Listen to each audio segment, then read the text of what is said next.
Hi guys, இன்றைக்கி வெங்காய வத்தல் போட்டிருக்கோம். வெங்காய கூழ் வடகம்னு சொல்லுவாங்க. இது வெயிலுக்கு நல்லா காய வச்சு எடுத்துடலான்னு இப்போ செஞ்சுருக்கேன். அது நாங்கள் அடுப்பில் தான் செய்ய போகிறோம். ஒரு குண்டானில் தண்ணி வச்சு நல்லா காய விட்ருக்கேன். தண்ணி கொதிக்கிற ஸ்டேஜ் வரட்டும். அரிசி அதுக்கு முன்னே ஊற வச்சு அரைச்சி வச்சுருக்கேன். அதில் கொஞ்சம் ஜவ்வரிசி சேர்த்துருக்கேன், உப்பு போட்டிருக்கேன்.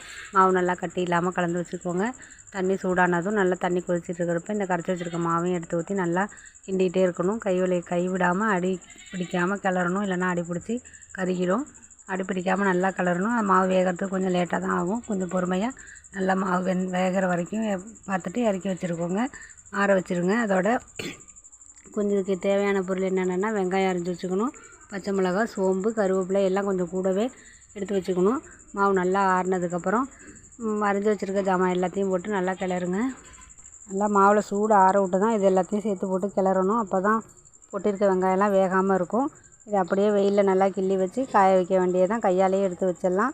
நல்லா காஞ்சதும் வெயிலில் வச்சு நல்லா காய வச்சு எண்ணெயில் போட்டு பொரித்தோம்னா சூப்பரான வத்தல்